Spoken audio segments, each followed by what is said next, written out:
ಪ್ರಕೃತಿನೆಲ್ಲನೂ ಸುಮ್ಮನೆ ನಾಶ ಮಾಡ್ಕೊಯ್ತಿದಾರೆ.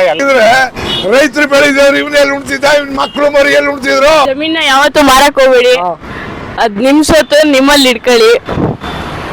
ಪರ ನಿಂತ್ಕೊಂಡಿದೀವಿ, ರೈತರಿಗೆ ಜಯ ಸಿಗ್ಬೇಕಷ್ಟೇ. ಇವೆಲ್ಲ ಮಾಡಕ್ ಹೋಗ್ತಾರಲ್ಲ ಬಂಧುಗಳೇ. ಇದು ಊಟಗಳಿಂದ ನಾನು ಬಿಡ್ದಿ ರೈತರ ಪರವಾಗಿ ಪಾದಯಾತ್ರೆ ಮಾಡ್ತಾ ಇದ್ದೀನಿ ಮೈಸೂರು ಅರಮನೆವರೆಗೂ. ನಮ್ಗೆ ಅನ್ನ ಕೊಟ್ಟು ಅನ್ನದಾತನಿಗೆ ಈ ತರ ಕಷ್ಟ ಆದಾಗ ನಾವು ಸುಮ್ಮನೆ ಇರೋದಿಲ್ಲ, ಅದಕ್ಕೋಸ್ಕರ ನಾನು ಪಾದಯಾತ್ರೆ ಮಾಡ್ತಿದ್ದೀನಿ. ಊಟ್ಗಳಿಂದ ಮೈಸೂರು ಅರಮನೆಗೆ ಹೊರಟಿರೋ ಈ ಪಾದಯಾತ್ರೆ ಬರೀ ಒಂದು ನಡಿಗೆ ಅಲ್ಲ ಬಂಧುಗಳೇ, ಇದು ಅನ್ನದಾತನ ಉಸಿರನ್ನು ಉಳಿಸೋಕೆ ಈ ನಿಮ್ಮ ಊರ ಹುಡುಗ ಅಭಿಷೇಕ್ ಬೇರೋ ಮಾಡ್ತಿರೋ ಒಂದು ಸಣ್ಣ ಪ್ರಯತ್ನ.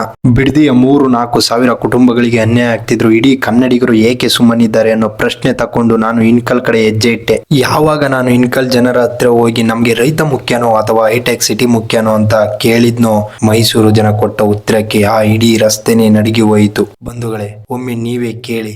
ಇದು ರೈತರು ಜಮೀನ ಕಿತ್ಕೊಳಕ್ ಹೋಗ್ಬಾರ್ದು. ಇವನು ಯಾವ ಕೆಲಸ ಮಾಡ್ಬೇಕು ಆ ಕೆಲಸ ಮಾಡ್ಕೊಂಡು ಹೋಗ್ಬೇಕು.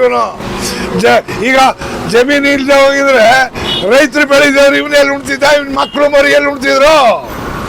ಎಂತ ಮಾಡಬರ ಇವನ್ ಮಕ್ಳು ಮರಿ ಎಲ್ಲಿ ಉಣ್ತಿದ್ರು. ಎಲ್ಲಾ ಜಮೀನು ಕಿತ್ಕೊಂಡ್ಬಿಟ್ರೆ ಕಾಳು ಕಡ್ಡಿ ಬೆಳೆಯಾರ ಯಾರು? ಇವ್ರು ಬೆಳೆದಾರ. ನನ್ಗೆ ಆ ಪಕ್ಷ ಈ ಪಕ್ಷ ಅಲ್ಲ, ಇವಯ್ಯ ಮಾಡೋದು ಭಾರಿ ಲೋಪರ್ ಕೆಲಸ. ಇವ್ರು ಕಚಡ ಕೆಲಸ ಮಾಡೋದು ಇಳಿಸ್ಬಿಟ್ಟು ಯಾರಿಗಾರ ಕೊಡ್ರಪ್ಪ.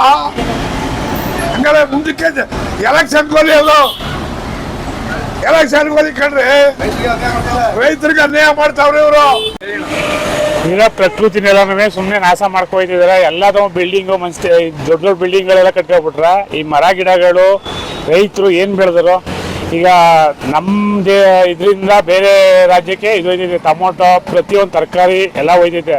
ಇನ್ನು ನಾವೇ ಬೇರೆ ರಾಜ್ಯದಿಂದ ತರಿಸ್ಕೋಬೇಕು. ಆ ಥರ ಈ ಬಿಡದಿಲಿ ಎಲ್ಲನೂ ಇದು ಮಾಡಿದ್ರ ಅದೇ ಆಗೋದು.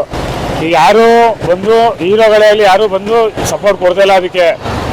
ಇದು ಪ್ರಕೃತಿ ಎಲ್ಲ ಹೋದ್ರೆ ಇನ್ನು ನಮ್ಮ ಇದ್ರಲ್ಲಿ ತಿನ್ನಕ್ಕೆ ಏನಿರ್ತದ, ಬೇರೆ ಕಡೆಯಿಂದ ಬೆಳೆ ತರಿಸ್ಕೋಬೇಕಿದ.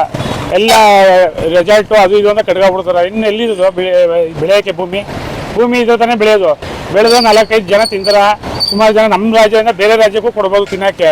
ನಮ್ಮ ರಾಜ್ಯದಲ್ಲೇ ಇಲ್ಲ ಅಂದ್ರೆ ಬೇರೆ ರಾಜ್ಯದಿಂದ ನಾವು ದುಡ್ಡು ಕೊಟ್ಟು ತರಿಸ್ಕೋಬೇಕು. ಡಬಲ್ ರೇಟ್ ಇದೆ. ಈ ಶ್ರೀಲಂಕಾದಲ್ಲಿ ತಿನ್ನಕ್ಕನ್ನ ಇಲ್ಲದೆ ಬೇರೆ ಕಡೆಯಿಂದ ತರಿಸ್ಕೋಬೇಕು. ಅಕ್ಕಿ ಇದು ಟೊಮೊಟೊ ಎಲ್ಲನೂ ಈಗ ನಾವು ಬೇರೆ ದೇಶದಿಂದ ತರಿಸ್ಕೋಬೇಕು. ಆ ಥರ ಆಗಿದೆ. ನಮಗೆ DK ಶಿವಕುಮಾರ್ ಮಾಡ್ತಾ ಇರೋದು ಅನ್ಯಾಯ. ಅವ್ರು ಯಾವುದೇ ಸರ್ಕಾರದ ಹೊಣೆನ ಒತ್ಕೊಂಡು ನಡ್ಸೋಕ್ಕಾಗಲ್ಲ. ಅವ್ರ ಕನಸನ್ನು ಖಂಡಿತ ಅವರು ಭೂಮಿ ಬಿಟ್ಟು ಬೇರೆ ಏನಾದ್ರು ಮಾಡಿದ್ರೆ ಉಪಯೋಗ ಇದೆ ಸಾರ್ವಜನಿಕರಿಗೆ. ಬಟ್ ಭೂಮಿ ಕಿತ್ಕೊಳ್ಳೋದು ಪರಿಸರಕ್ಕೆ ತೊಂದರೆ, ಪ್ಲಸ್ ಅವರು ಮಾಡ್ತಾ ಇರೋದೆಲ್ಲ ಅನ್ಯಾಯ ಆಗಿದೆ. ನಾವೀಗ ನಾನು ಟೀ ಅಂಗಡಿ ಇಟ್ಕೊಂಡಿದ್ದೀನಿ 40 ವರ್ಷದಿಂದ. ನನ್ನ ಭೂಮಿ ಇದೆ ಇನ್ನೂ 1 ಎಕರೆ. ನಮ್ಮ ಅಪ್ಪ ಬಿಟ್ಟೋಗಿದ್ದು ಅದನ್ನು ಮಾರ್ಕೊಂಡ್ರೆ ನನಗೆ ನೆಲೆನೇ ಇರಲಿಲ್ಲ. ನಮ್ಮೂರು ಅನ್ನೋದು ನನಗೆ ಗೊತ್ತಿರಲಿಲ್ಲ. ಇವತ್ತು ಭೂಮಿ ಇರೋದ್ರಿಂದ ನಾನು ನಮ್ಮೂರು ಅಂತೇಳಿ ಹೋಗ್ತಾ ಇದ್ದೀನಿ. 100 ವರ್ಷದ ತಲೆಮಾರು ಆಗಿದೆ, ಇನ್ನೂ ಇದೆ ನಮ್ಮದು. ನಾವು ಕಳ್ಕೊಂಡಿಲ್ಲ, ಇಲ್ಲೇ ಬಂದು ಫುಟ್ಪಾತಲ್ಲಿ ನಿಂತ್ಕೊಂಡು ಜೀವನ ಮಾಡ್ತಾಯಿದ್ದೀವಿ, ನಡೀತಾ ಇದೆ. ಭೂಮಿ ಇಲ್ಲ ಅಂತಂದರೆ ಖಂಡಿತವಾಗ್ಲೂ ನಾವು ಊರೇ ಮರ್ತು ಬಿಡ್ತಿದ್ದೆವು. ಊರು ಅನ್ನೋದೇ ಇರ್ತಿರಲಿಲ್ಲ. ಇದಕ್ಕೆ ಅವರೇ ಸಾಕ್ಷಿಯಾಗಿ, ಇದಕ್ಕೆ ನಾವು ಮಾತಾಡೋದೇ ಅವ್ರಿಗೆ ಸಾಕ್ಷಿಯಾಗಿ ನಿಂತಿರಬೇಕು. ಭೂಮಿ ಕೀಳೋದು ಭಾಳ ಅನ್ಯಾಯ ಆಗಿದೆ. ಬೇರೆ ಏನಾದ್ರು ಬಂಡೆ ಗಿಂಡೆ ಎಲ್ಲರೂ ಇದ್ದರೆ, ಬೆಟ್ಟ ಇದ್ದರೆ ಹೊಡೆದು ಮಾಡಲಿ. ಈಗ 20 ಕುಂಟೆ 30 ಕುಂಟೆ ಇರೋರೆಲ್ಲ ಈಗ ಬಂಪ್ ಸೆಟ್ ಹಾಕ್ಕೊಂಡು ಟೊಮೊಟೊ ಬದನೆಕಾಯಿ ಏನೋ ಒಂದು ಹೂವಿನ ಗಿಡ ಹಾಕ್ಕೊಂಡು ಜೀವನ ಮಾಡ್ತಾಯಿದ್ದಾರೆ. 4 ಜನ 3 ಜನ ಮಕ್ಕಳಿದ್ದಾರೆ. ಅವ್ರನ್ನೆಲ್ಲ ಸಂಸಾರ ಅದರಲ್ಲೇ ನೀಸ್ಕೊಂಡು ಹೋಗ್ತಾವ್ರೆ ಅವ್ರ ಎಕ್ಸ್ಟ್ರಾ ದುಡಿಮೆನಲ್ಲಿ. ಅದೆಲ್ಲ ಬಿಟ್ಟು ಇದನ್ನೆಲ್ಲ ಮಾಡೋದು ಭಾಳ ಅನ್ಯಾಯ ಆಗಿದೆ. ಅವ್ರು ಮಾಡಿದ್ರು ನಾವು ಮಾಡಬೇಕನ್ನೋ ಆಟದಲ್ಲಿ ಅವ್ರು ನಿಂತಿದ್ದಾರೆ. ಅದು ಮಾಡೋದೆಲ್ಲ ಅನ್ಯಾಯವಾಗಿದೆ. ಖಂಡಿತ ಇದನ್ನ ಕ್ಷಮಿಸಬೇಕು. ಅವರು ಬೇರೆ ರೂಟಲ್ಲಿ ಹೋಗ್ಬೇಕು. ಅದೇ ಅಣ್ಣ, ಅವ್ನು 2 ಕೋಟಿ ಕೊಟ್ಟರು ದುಡ್ಡು ಉಳಿಯಲ್ಲ. ಭೂಮಿ ಇರುತ್ತೆ, ಮೊಮ್ಮಕ್ಕಳು ಮೊಮ್ಮಕ್ಕಳೆಲ್ಲ ಮಾಡ್ತಾರೆ. ಅದು ಬಿಟ್ಬಿಟ್ಟು ಕಾಲ ಮುಕ್ಕಾಲ 2 ಕೋಟಿ ನಾನು ಕೊಟ್ಬಿಟ್ಟು ಕಿತ್ಕೊಬಿಟ್ಟು ಈಗ 2 ಕೋಟಿ ಏನ್ ಮಾಡೋದು? ದುಡ್ಡ ತಿನ್ನೋದು, ದುಡ್ಡು ತೀರೋಯ್ತದೆ. ಫುಟ್ಪಾತ್ ಆಗೋಯ್ತಾರೆ ಆಮೇಲೆ ಜನ ಎಲ್ಲ.